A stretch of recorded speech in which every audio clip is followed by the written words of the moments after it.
Oke, udah masuk. Nah, pada malam kali ini saya akan live bareng sama seorang psikolog. Saya nggak tahu ya panggilan psikolog tuh mau dokter atau seperti apa. Dan kita akan ngobrolin mengenai bagaimana cara untuk mendapatkan dukungan psikologi yang tepat. Jadi ceritanya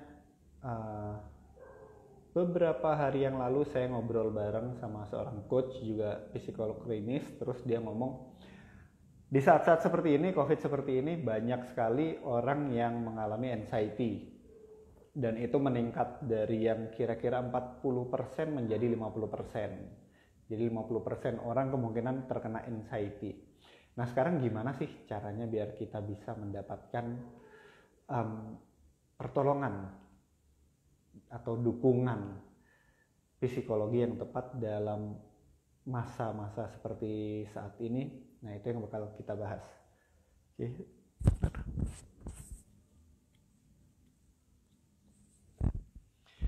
Dan kalau mau teman-teman tahu, saya juga sering membahas mengenai hal-hal yang berkaitan dengan itu ya.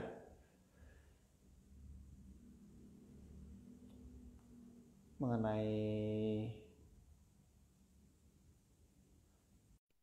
kesehatan mental, karena saya pikir itu penting untuk mencapai tujuan kita. Di mana saya punya pengalaman ketika kita terbebani secara mental gitu, kita akan sulit untuk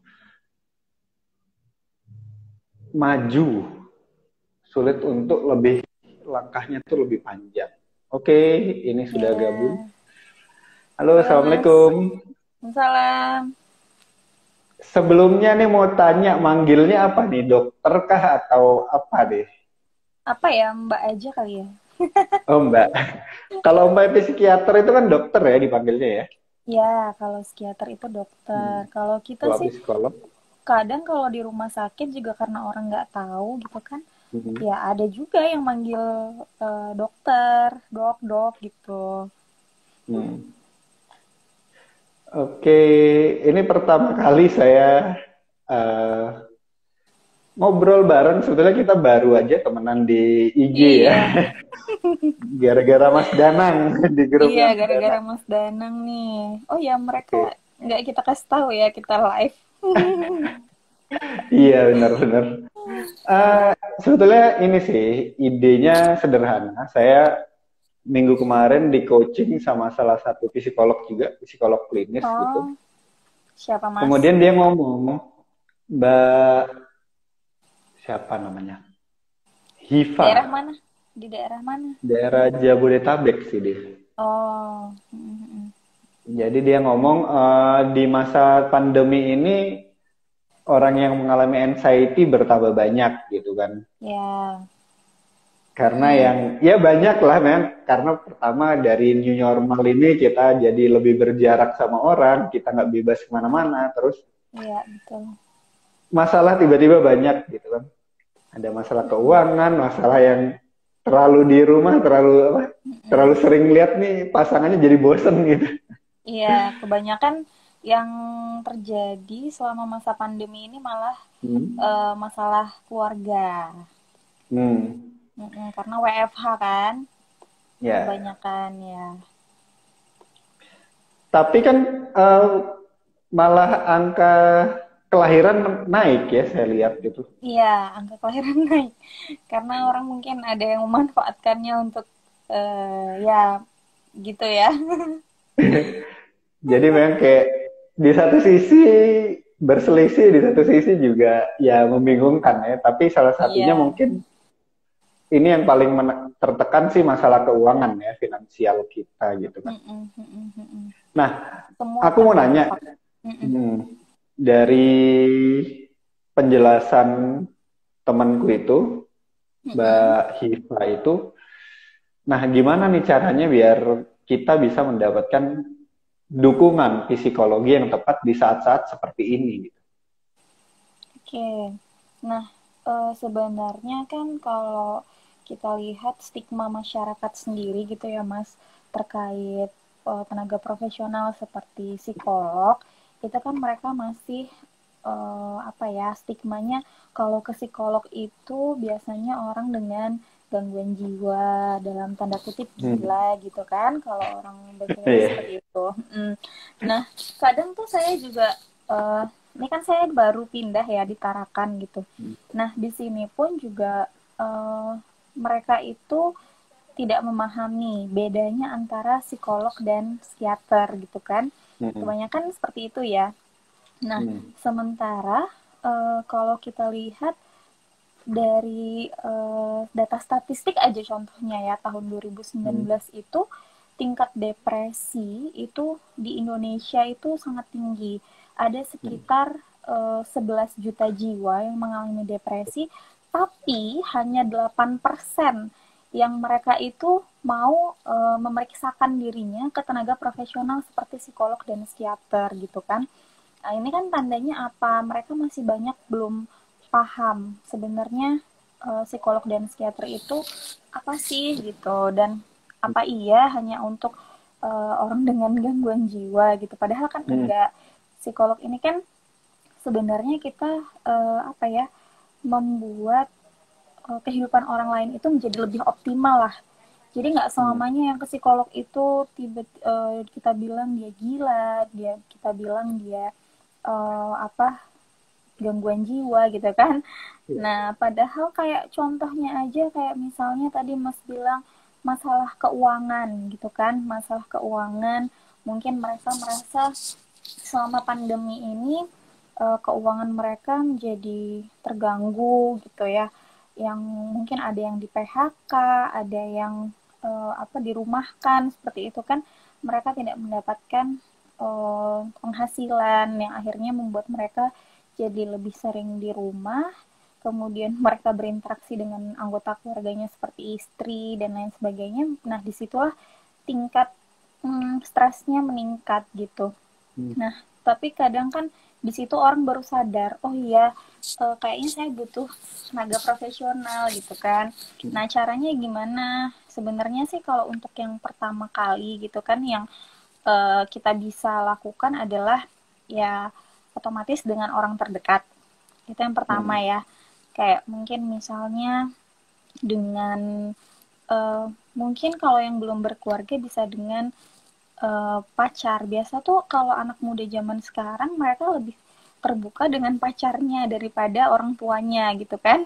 Nah, mungkin bisa terbuka dulu dengan orang terdekatnya siapapun lah, entah itu pacarnya, sahabatnya, atau mungkin dengan orang tuanya gitu kan. Nah, setelah mereka merasa, oh ternyata kalau misalnya aku cerita sama mereka tuh aku merasa belum puas misalnya gitu kan, atau aku tidak mendapatkan apa ya, jalan keluar gitu. Kadang kan ada yang orang tua malah yang ya lah gitu aja dipikirin gitu kan, atau banyak iya gitu. Ya, ada juga teman-teman, mungkin kan teman-teman bilang ya elah kamu gitu aja lebay. Nah, itu kan kadang membuat orang itu jadi ih, apa iya aku lebay gitu kan, padahal kan dia niatnya pengen cerita gitu. Nah, ketika itu sudah terjadi di lingkungan gitu kan, dia tidak mendapatkan dukungan psikologis yang tepat lah istilahnya gitu ya. Nah, baru setelah itu mungkin dia bisa menghubungi tenaga profesional seperti misalnya psikolog, atau misalnya konselor gitu ya, konselor, psikolog, atau mungkin psikiater seperti itu. Nah, sebenarnya sih Mas, kalau di masa pandemi ini kemarin kita sudah ada tim Satgas COVID yang menangani kasus-kasus yang berhubungan dengan COVID ya, macam-macam. Jadi ada yang karena COVID ini kan kalau kita lihat dampaknya banyak ya, ke keuangan, terus ke masalah semua.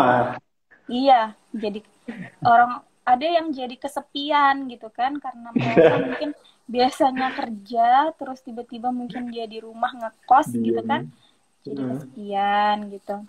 Nah, kita kemarin di line telepon 119, mungkin pernah dengar Mas? Udah pernah dengar belum? Oh belum ya. Jadi di line telepon 119 extension 8. Nah, di situ kita bisa langsung terhubung dengan psikolog yang dari istilahnya gini, psikolognya ini dari seluruh Indonesia. Jadi tim Satgas COVID ini ada dari seluruh Indonesia, ada banyak psikolog di sana. Jadi kalau misalnya ada yang dari Jakarta misalnya mau menghubungi psikolog ke line itu, nanti terhubungnya secara acak, tapi itu yang bertugas di hari itu aja. Misalnya hari Senin saya yang bertugas, berarti terhubungnya ke saya seperti itu. Tapi itu hanya berlangsung selama 30 menit. Nah, ya 30 menit. Tapi kalau misalnya ada yang dirasa belum pas gitu ya, belum klik dengan psikolognya atau dan lain sebagainya, bisa menghubungi lagi di kemudian hari, atau ketika mungkin dengan satu psikolog itu dia merasa belum puas, biasanya akan membuat janji lagi dengan psikolog yang sama di jadwal yang lainnya gitu. Itu kalau yang khusus tim COVID yang ini ya, tim Satgas COVID. Tapi bisa juga psikolog itu kalau di kota-kota besar seperti di Jogja, di Jakarta, di Surabaya, itu psikolog kalau memang kan ada ya orang yang mikirnya ke psikolog mahal gitu kan. Nah, itu bisa ke puskesmas. Oh, oke. Iya, jadi kalau di Jogja, kemudian di Surabaya, di Jakarta itu sudah ada puskesmas yang ada psikolognya. Rata-rata sudah ada sih kalau di kota-kota besar seperti itu. Jadi jangan khawatir untuk nanti pikirnya, ih mahal ke psikolog, sekali ke psikolog berapa ratus ribu gitu. Nah, kalau ke puskesmas enggak. Cuman sebenarnya gini sih, masalah mahal apa enggak itu kan relatif ya. Tapi kan kalau dengan budget yang segitu gitu kan, ya bagi sebagian orang mungkin ada yang mahal, ada yang sebagian orang ya demi kesehatan jiwa lah gitu, nggak apa-apa lah keluar uang segitu gitu kan. Ya kita ibaratkan aja jiwa itu kayak fisik kita gitu kan. Sebenarnya sih kalau fisik kita yang terganggu ya kita mungkin kayak pilek, pusing dan lain sebagainya itu terlihat ya. Tapi kalau misalnya jiwa kita yang terganggu itu kan kadang nggak terlihat gitu kan. Maksudnya orang lain pun mungkin melihatnya, wah dia senyum, dia ketawa terus, tapi ternyata kan dalamnya dia sakit gitu kan. Itu sih Mas. Ya, memang kalau umpamanya yang pengalaman saya beberapa kali nanganin klien kan sebetulnya mereka tuh udah parno duluan sebelum ketika diomongin mengenai hal itu. Jadi kalau umpamanya kita di coaching kan banyak macamnya, dan kalau saya sendiri kan ngambilnya mental strength itu. Jadi untuk persiapan mental, kekuatan mental gitu kan. Nah itu kan biasanya ketika saya bilang nih orangnya minus nih. Jadi kalau umpamanya untuk mencapai tujuan di depan itu biasanya saya udah nyiapin orang yang ya kalau minus 1-2 oke lah, masih bisa kita geret pikirannya. Jangan kalau udah minus ya 3 ke bawah susah kan gitu. Nah itu biasanya saya bilang kayaknya ke hipnoterapis dulu aja deh, kayaknya ke psikolog cari. Itu mereka udah parno duluan. Aduh, nanti diapain ya kalau di coaching kan kita cuma nanya kan kita memang sesi coaching tuh nggak ada solusi, nggak ada apa, kita cuma metakan pikirannya terus nyodorin lagi ini pikiran kamu gitu kan. Nah begitu mereka dibilang waduh hipnoterapis ntar aku diapain, di psikolog tuh diapain ya gitu. Nah ya padahal maksudnya kan biar parnonya itu nggak ini. Jadi kalau umpamanya di coaching dulu sempat seperti itu stigmanya. Jadi karena masa-masa awal coaching datang itu tahun 2010 gitu ya, tahun 2010, iya tahun 2010-an. Pas baru datang ke Indonesia itu semua atasan ketika ingin marahin bawahannya dia ngomong saya coaching kamu. Jadi image-nya coaching pada saat itu adalah orang marah-marah gitu. Jadi kayak gitu ada yang ngomong, iya ini coaching nih aku dikeramasin, diomelin gitu kan. Cuman seiring waktu ini kan terbuka gitu. Jadi kita dari para coach menunjukkan coaching tuh nggak seperti itu gitu. Coaching tuh kita pure lebih banyak mendengarkan, bukan kita yang ngasih solusinya gitu. Mm-mm. Sementara untuk psikolog, psikiater, sampai detik ini aku masih lihat klienku sendiri ya, Mm-mm. ketika dia ngomongin masalah itu, dia Mm-mm. langsung, aduh, ya itu tadi dibilang emang Takut aku dia Pak. gila apa disuruh ini. Nah Ya. tipsnya biar berani gitu loh. Mm-mm. Sebenarnya sih gini, pertama kali yang dipikirkan itu adalah aku ini ya ngerasain misalnya mau mengubah perilaku yang emosian misalnya gitu ya. Aku ini Hmm. emosian gitu kan. Aku butuh bantuan gitu. Kadang kan Hmm. ada orang yang mikirnya ke psikolog ngapain? Emang dia bisa Ya. ngerubah aku yang emosian ini gitu kan? Nah, kuncinya adalah percaya dulu, ya nggak sih? Kita percaya Yes. dulu bahwa ketika ya kita memang butuh bantuan orang lain gitu. Kita itu membutuhkan kita kan hidup makhluk sosial ya, kita membutuhkan orang lain gitu. Nah, tapi memang ada beberapa orang yang ketika dia menceritakan masalahnya kepada orang yang belum dia kenal, dia merasa cerita nggak ya gitu kan. Nah, padahal kan Yes. sebetulnya profesi kita ini profesi yang sudah disumpah gitu loh, sudah melakukan sumpah Hmm. 2 kali loh gitu ya, dari yang baru lulus itu disumpah profesi psikolog. Nah, setelah itu Hmm. kita harus melewati lagi yang namanya sumpah profesi psikolog klinis. Kalau saya klinis ya Hmm. bidangnya. Ya. Nah, sumpah profesi psikolog klinis ini kan ya itu pertanggungjawabannya sangat luar biasa karena itu profesi kita gitu. Nah, teman-teman Hmm. jangan khawatir ketika mungkin teman-teman mikirnya nanti takut diapa-apain, takut nanti dihakimi, takut nanti di judgement gitu. Nah, kita tidak melakukan itu, justru itu ada dalam kode etik, kita tidak boleh melakukan judgement, kita tidak boleh melakukan yang namanya menghakimi klien gitu kan. Hmm. Semua tertuang di kode etik gitu. Dan kalaupun misalnya kadang ada yang datang tuh dengan orang tua, ya kan Mas, kayak klien anak gitu kan, dia datang dengan orang tuanya maksa, ini anak saya ini bermasalah banget ini, dia tuh nggak mau belajar, nggak mau sekolah gitu kan.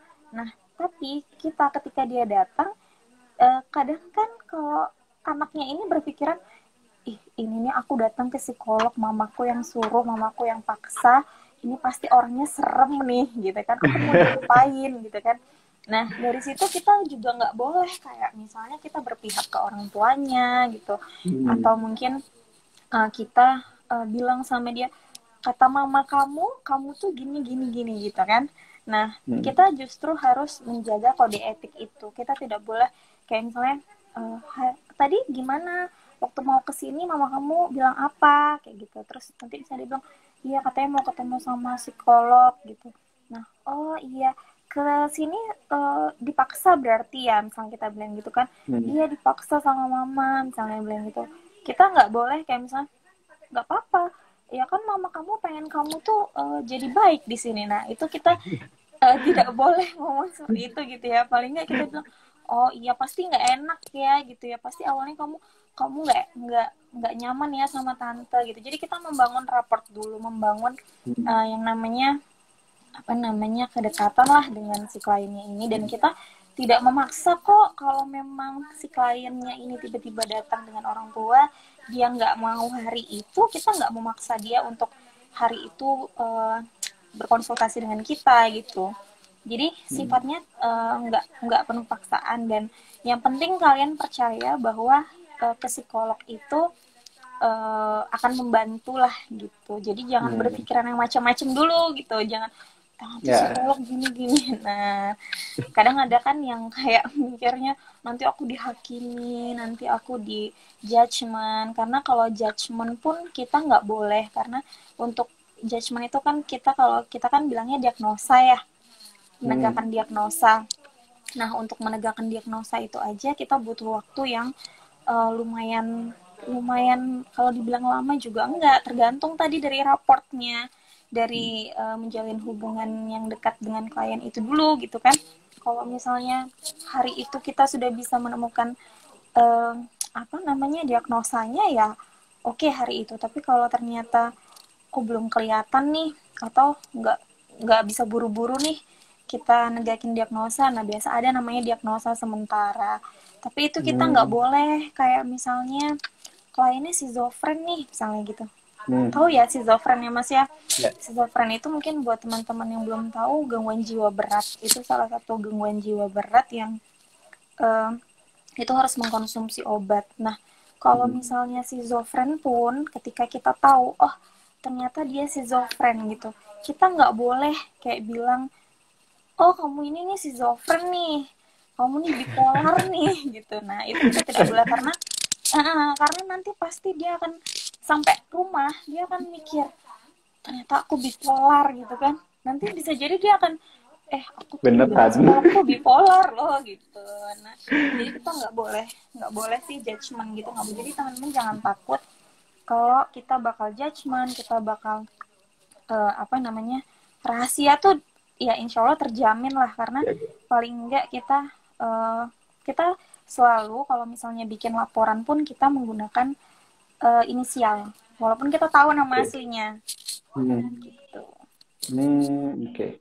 Berarti semua apa percakapan dalam konsultasi itu, sesi konselingnya itu semuanya dijaga rapat ya, nggak bakal kebuka ke Iya, orang lain. iya, iya Nah, seperti itu. yang yang saya alami adalah di sini terkadang orang itu kan nggak sabaran gitu, Mbak. Mm-mm, Jadi mm-mm. gini, ini yang pernah saya dapat kliennya.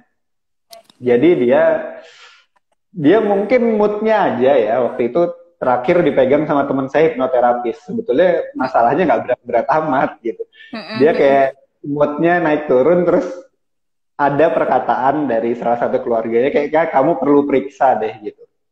Mm-mm, Terus dia pergi ke satu psikolog, kan mm-mm. nggak keluar pada saat itu juga kan.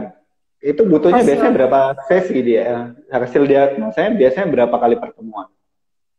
Oke, kalau diagnosa itu biasanya kita ada yang misalnya ketika sekali pertemuan kita sudah bisa Hmm. lihat gitu, tapi kita kan butuh yang namanya asesmen tadi ya. Asesmen Hmm. itu ada seperti observasi, wawancara. Nah, wawancara ini juga kita bukan hanya wawancara ke dianya sendiri, tapi juga wawancara ke keluarganya, gitu kan. Oh, Nah, oke.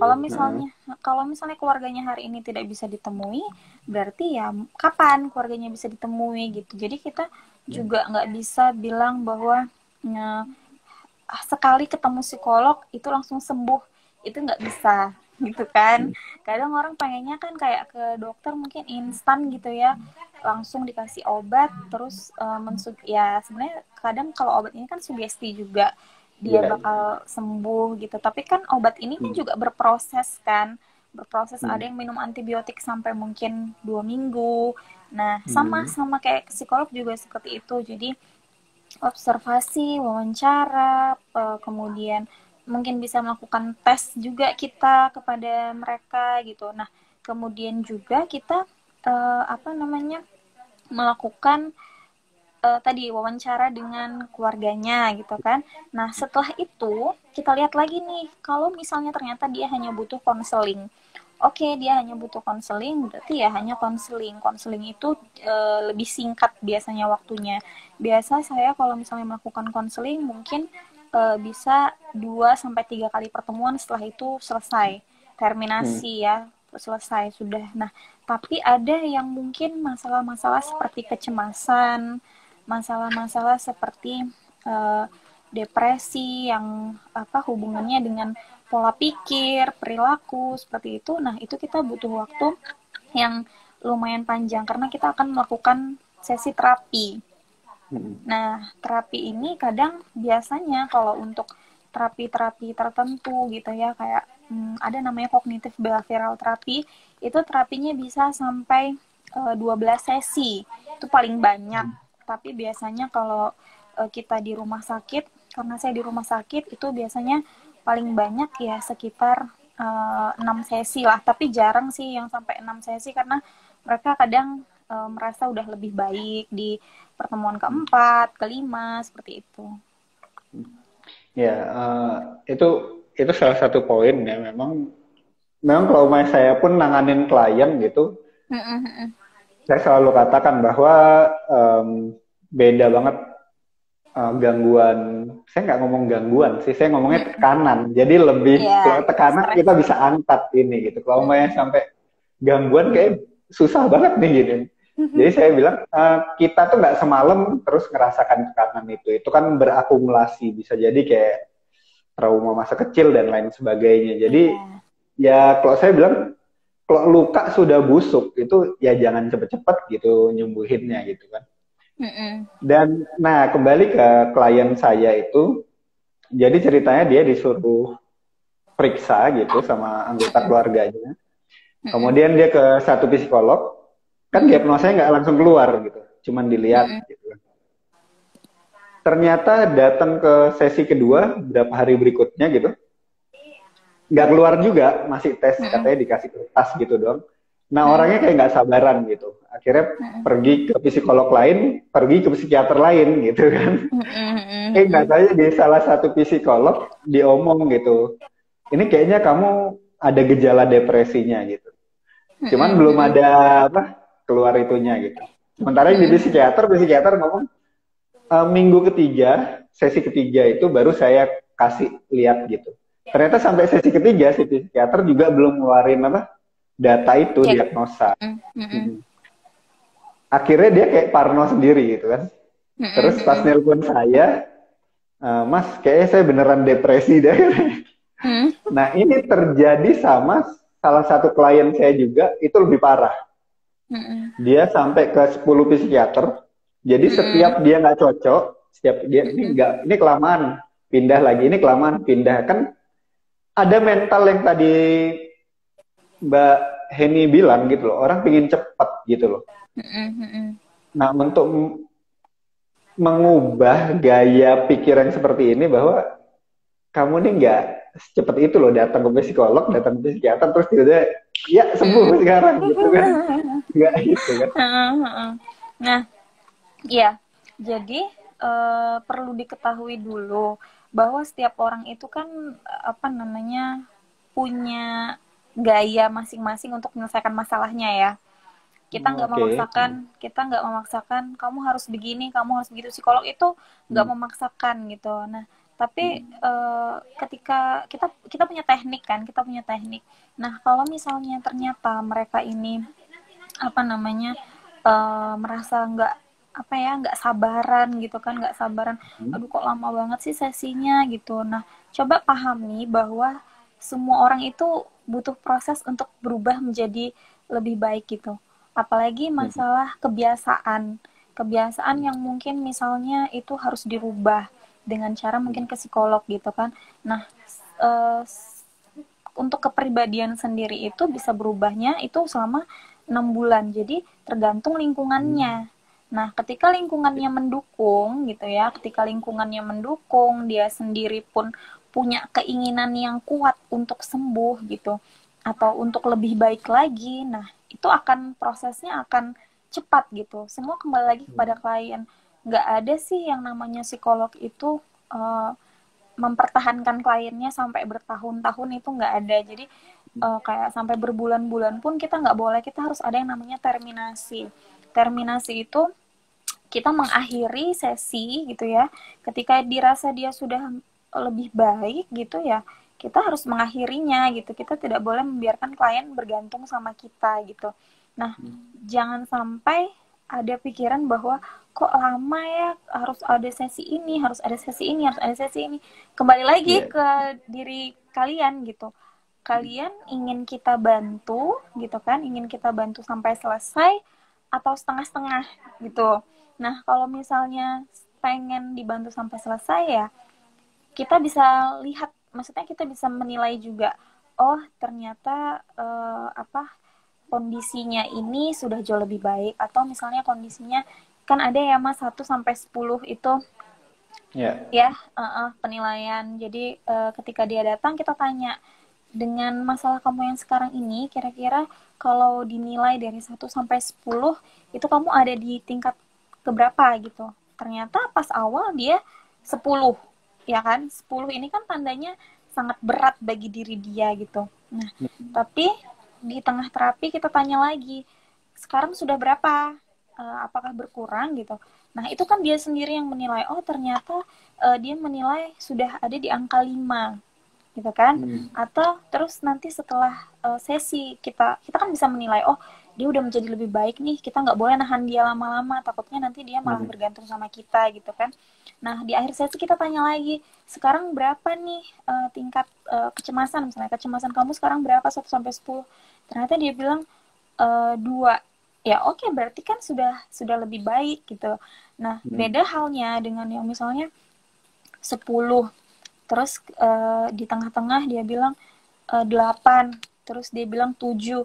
Itu kan berarti masih ada hal yang mengganggu gitu. Nah, itulah yang kita benahi sampai ya akhirnya masalah itu benar-benar selesai gitu. Nah, untuk masalah lama atau enggaknya juga kembali lagi kepada diri kalian sendiri gitu. Apakah memang punya keinginan yang kuat untuk sembuh, untuk berubah gitu ya, atau setengah-setengah. Kadang kan ada orang yang setengah-setengah ya, cuman coba-coba gitu ke psikolog ya. Ya awalnya pun mungkin ada yang coba-coba, tapi akhirnya mereka sadar bahwa kalau kita bilang insight, menemukan insight gitu, menyadari bahwa apa ya, aku ini memang bermasalah, aku butuh apa ya, butuh apa ya, lebih optimal lagi lah, lebih baik lagi gitu. Nah, sebenarnya sih lama atau enggak itu sebenarnya kembali lagi ke kliennya sih. Kita pun juga nggak mau kok nahan klien lama-lama gitu. Kita sendiri kalau misalnya nanganin klien kan sebenarnya juga ya kita pusing juga kan Mas gitu. Iya, sama aja kayak di coaching kan juga gitu ya. Kalau umpamanya ada waktunya lepas ya lepaskan gitu. Iya, Nah, psikolog juga manusia gitu. dan memang konsepnya sama juga. Kalau umpamanya kita kan semuanya ada di si klien kan. Perubahan tuh intinya di kliennya. Kita cuma fasilitator aja gitu. Iya, betul. Ini yang menjadi salah satu pertanyaan juga beberapa orang yang saya temuin adalah pingin sih, pingin gitu ke psikolog gitu kan, pingin cari pertolongan gitu. Cuman yang gimana ya? Jadi kalau misalkan kalau kita di coaching itu kan sudah kelihatan niche-nya itu masing-masing, kayak saya life coach tuh masih banyak di bawahnya pecah gitu kan. Ada mindfulness-nya, ada kayak apa lifestyle segala macem gitu. Nah, kalau mereka nyari kan gampang, tinggal cari niche-nya aja. Ini mainnya di mana itu yang kayak. Nah, kalau sampai ke psikolog gimana gitu loh. Saya harus milih yang seperti apa gitu. Atau nggak referensinya dapat dari mana gitu loh. Nah, sebenarnya psikolog itu ada 3. Nah, yang bisa melakukan konseling itu semuanya bisa. Jadi psikolog itu ada 3. Yang pertama klinis, kemudian industri, PIO gitu ya, industri dan organisasi, kemudian ada pendidikan. Nah, dari ketiga jurusan ini gitu kan, konsentrasi ini sebenarnya 3-tiganya bisa melakukan konseling. Ya, konseling itu bisa. Nah, tapi ada fokusnya masing-masing.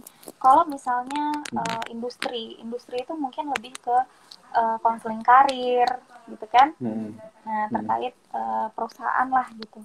Terus kalau misalnya klinis berarti tentang masalah-masalah seperti misalnya stres, kemudian stres pun sebenarnya bisa dilakukan oleh kayak PIO gitu, industri juga bisa.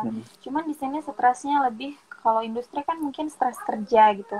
Kalau di sini mungkin stres terhadap apa namanya, pasangan, kemudian pertemanan dengan orang tua dan lain sebagainya, pola asuh itu masuk di klinis. Tapi klinis ini banyak yang berpikir bahwa oh klinis ini menangani yang gangguan-gangguan saja, gangguan-gangguan jiwa saja gitu.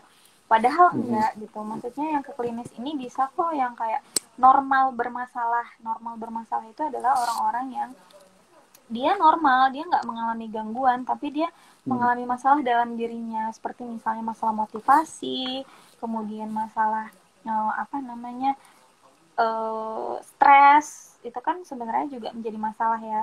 Nah, kemudian juga ada yang namanya pendidikan.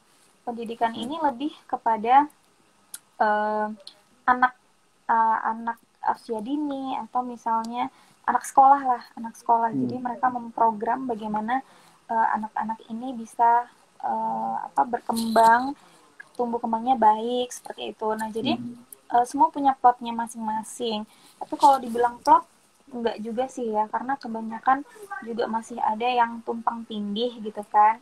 Nah tapi kalau misalnya mau mencari bantuan, itu bisa aja kayak teman-teman bisa lihat di, kalau saya kan klinis, kalau klinis itu teman-teman bisa cari di Ikatan Psikolog Klinis Indonesia ya, IPK Indonesia. Itu di situ sudah ada, kita bisa searching psikolog di tiap daerah gitu.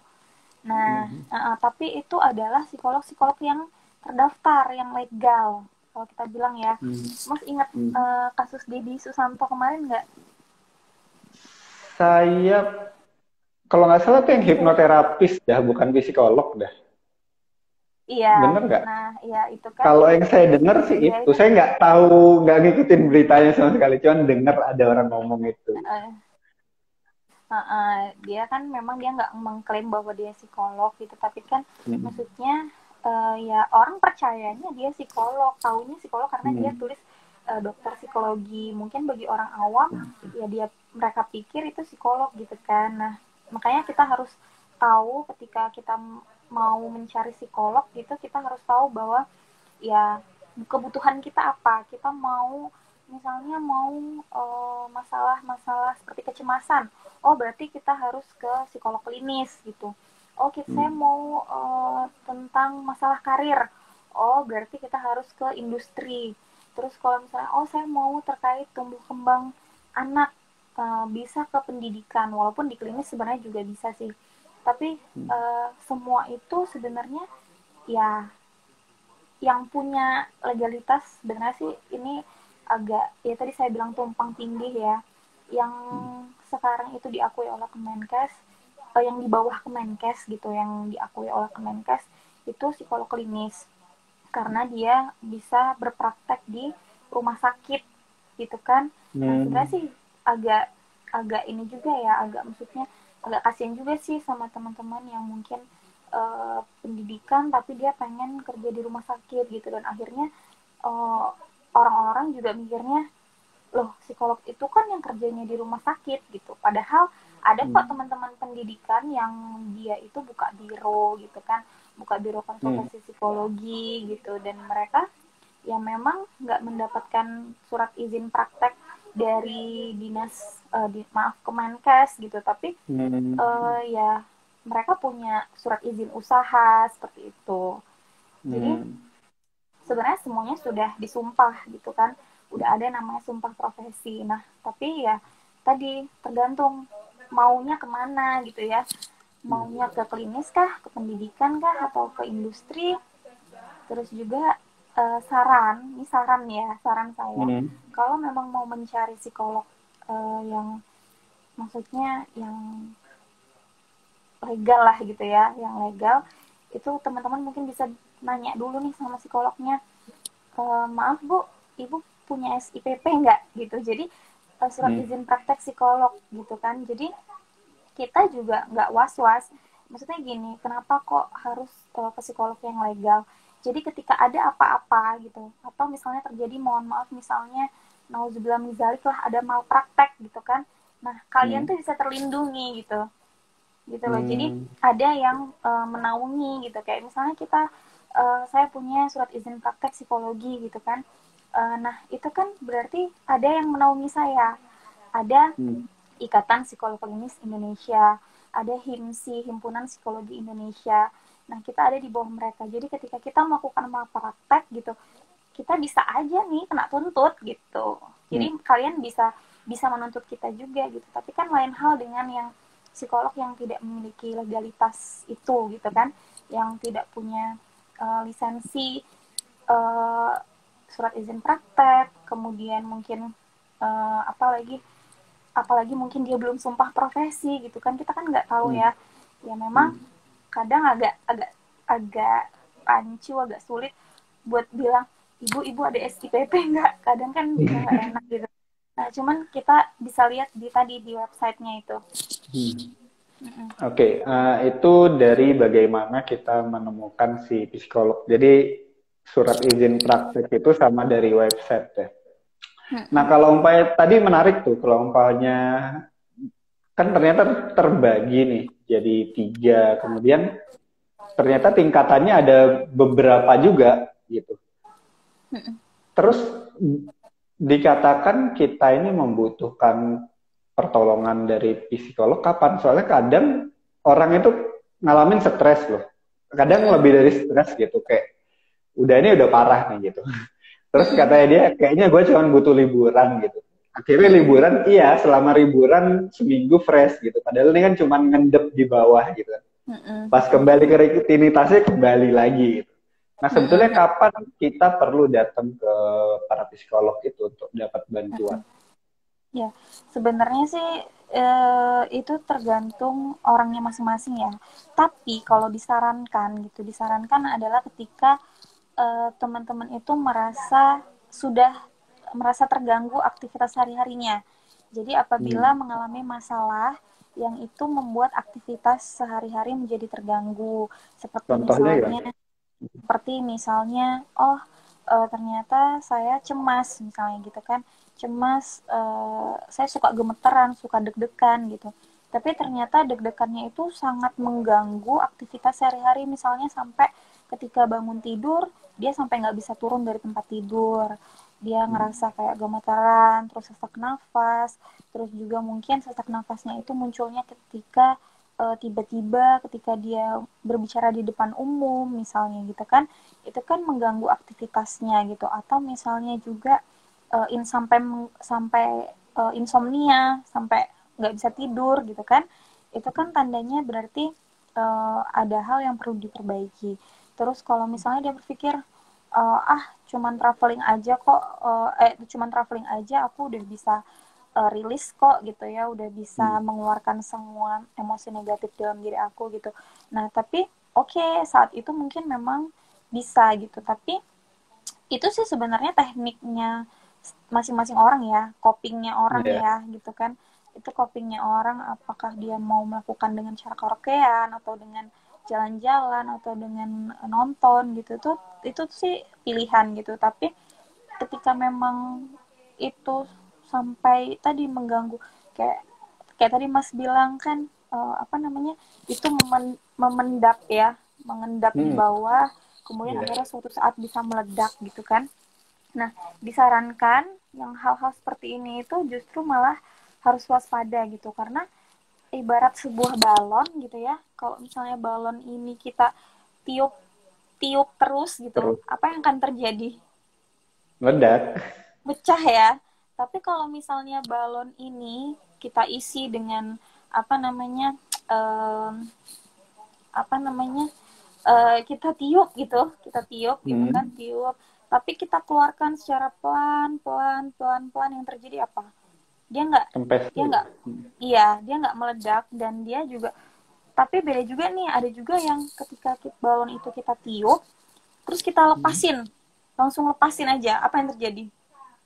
Melayang ke sana kemari. Hilang, iya kan, terbang gitu, dan itu juga bisa mengganggu orang-orang di sekitarnya kan. Ya. Nah gitu, jadi ibaratkanlah tubuh kita itu sebagai balon, ketika itu masalah itu adalah apa namanya, udara yang ada di dalam Amin. balon, ya kan, anginnya yang ada di dalam. Ketika masalah itu terus aja ada gitu kan, tanpa kita keluarkan pelan-pelan, ya itu pasti akan meledak gitu.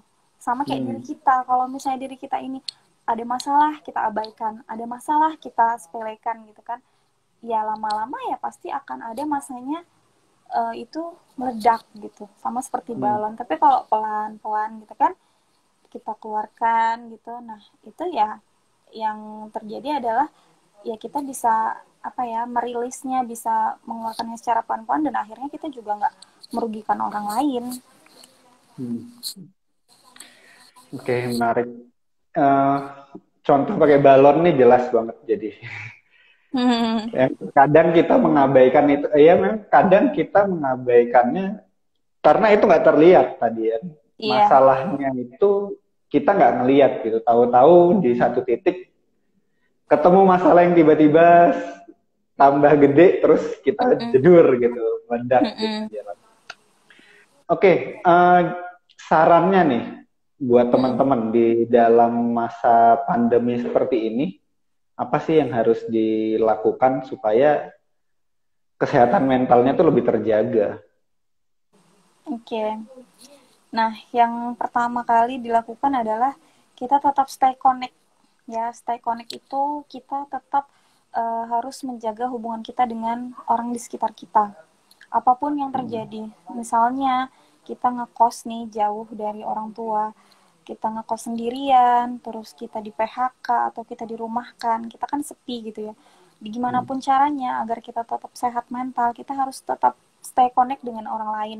Caranya mungkin walaupun sendiri kita bisa mungkin telepon keluarga kita, gitu kan lewat video call gitu, atau mungkin kita sekedar menghubungi teman-teman lama kita, chat gitu, atau misalnya juga kita bisa ya say hello sama tetangga tapi tetap memperhatikan protokol kesehatan karena kita ada di masa new normal kan, jadi kita harus tetap mengutamakan protokol kesehatan.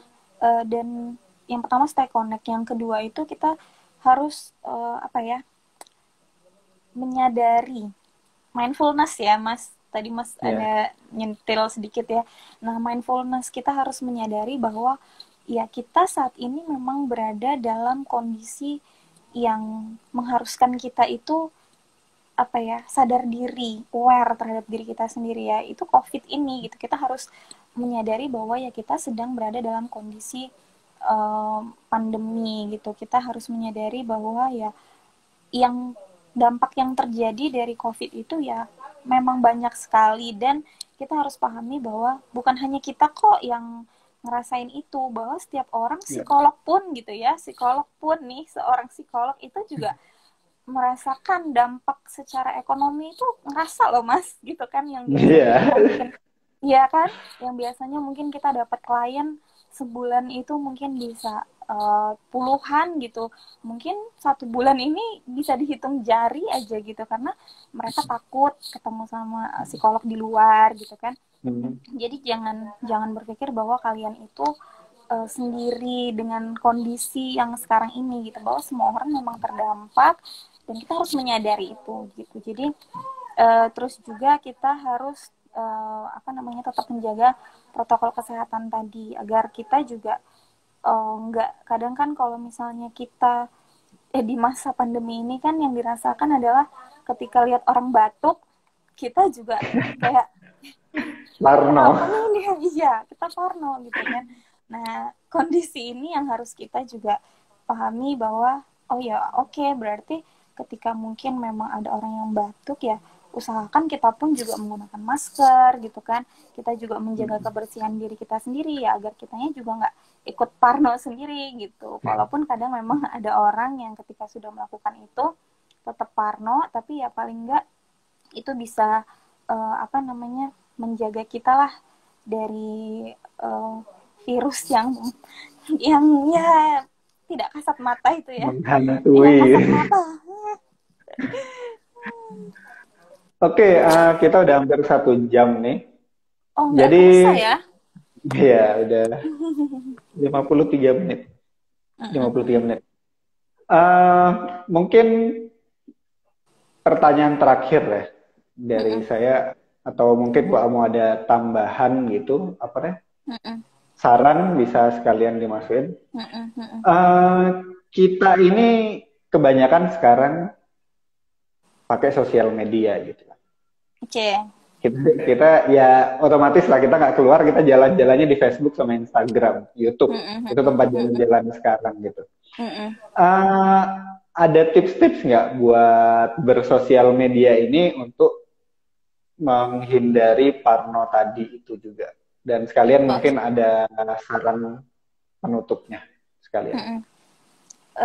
Ya intinya kalau kita bersosial media itu ya, apalagi di masa pandemi ini, saran saya adalah pintar-pintarlah untuk memfilter informasi gitu, karena apapun yang saat ini terjadi itu pastikan media itu kuat sekali ya pengaruhnya untuk anak-anak milenial zaman sekarang gitu kan. Ya apalagi misalnya orang tua yang ibarat kata ya di rumah lah nggak bekerja gitu. Ya walaupun sekarang udah masuk sih, cuman kan mereka lebih banyak waktu untuk mencari informasi-informasi yang negatif gitu, kayak misalnya apa namanya, corona semakin meningkat di awal bulan ini ya, atau misalnya pasien corona yang meninggal semakin meningkat, dan misalnya orang tanpa gejala makin merajalela misalnya gitu kan. Kan bahasa-bahasa media ini kan kadang bikin kita jadi makin apa nih, aduh kok jadi makin parno gitu kan. Nah, pintar-pintarlah untuk memfilternya gitu. Nah, kalau bisa nih, saran saya adalah carilah informasi-informasi justru yang positif, seperti misalnya apa namanya, banyak pasien corona yang sembuh misalnya gitu. Atau sekarang kan ini ya, obat-obatan itu kan, kalau di rumah sakit saya sendiri itu ada sekitar, kemarin itu sekitar hampir 20-an orang itu yang OTG, orang tanpa gejala. Tapi orang banyak berpikir, ih kok makin banyak ya pasien-pasien di situ gitu yang corona. Nah, tapi ternyata semakin kesini mereka sembuh kok gitu. Mereka punya semangat yang lebih tinggi, mereka sembuh.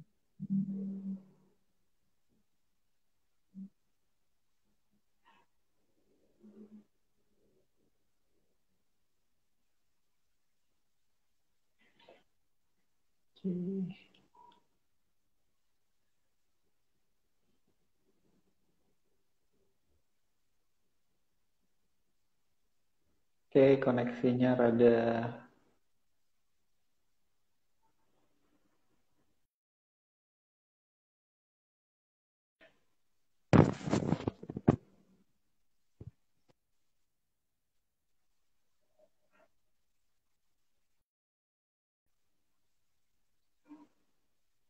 Ya, koneksinya ternyata terputus, dan coba saya cek lagi ya. Yang jelas itu tadi ya teman-teman, jadi di masa-masa ini kita jaga kesehatan, bukan cuma jaga kesehatan tubuh, tapi juga jaga kesehatan mental. Dan semoga bagaimanapun juga saya percaya bahwa pada akhirnya kita mampu melewati hal ini, karena bukan cuma sekali dua kali umat manusia ini diuji, dan setiap dari kita juga akan mengalami itu. Aduh, keputus. Oke, keputus. Bisa dilanjutin? Halo?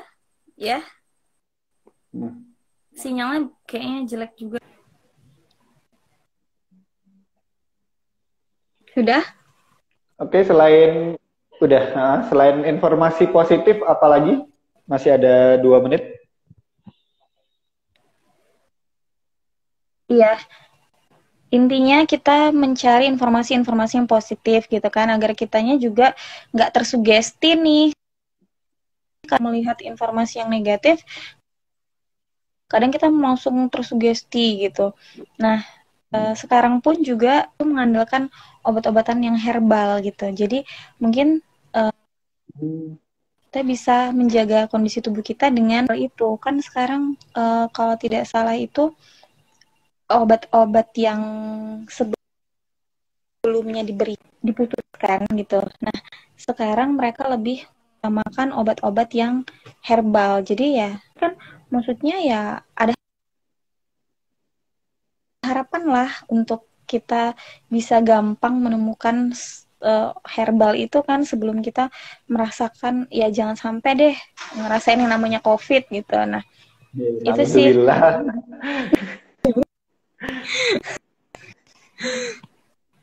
Ya, intinya stay positif dan tetap jaga yang namanya kesehatan mental. Ini sangat berpengaruh ketika kesehatan mental kita buruk gitu ya.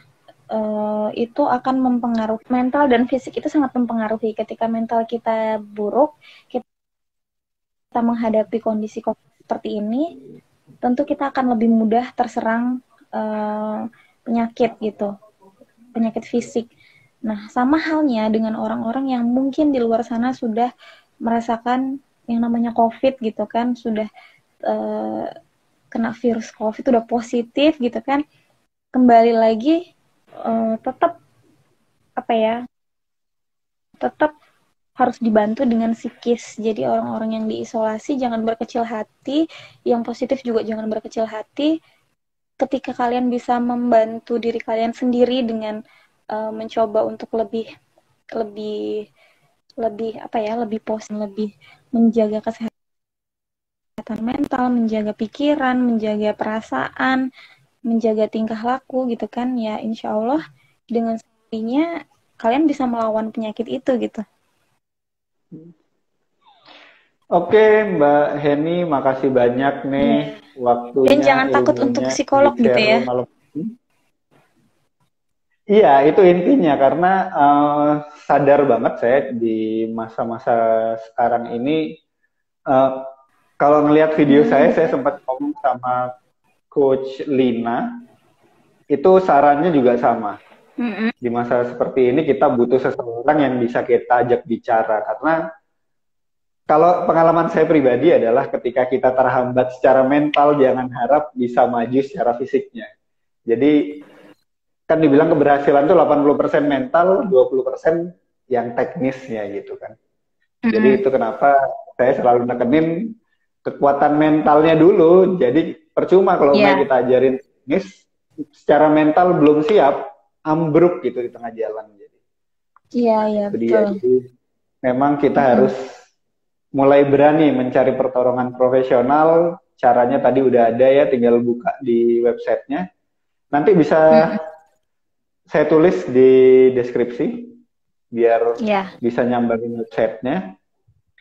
Dan nanti bakal ada potongan-potongan videonya, jadi intisari dari rekaman hari ini bisa dilihat lagi.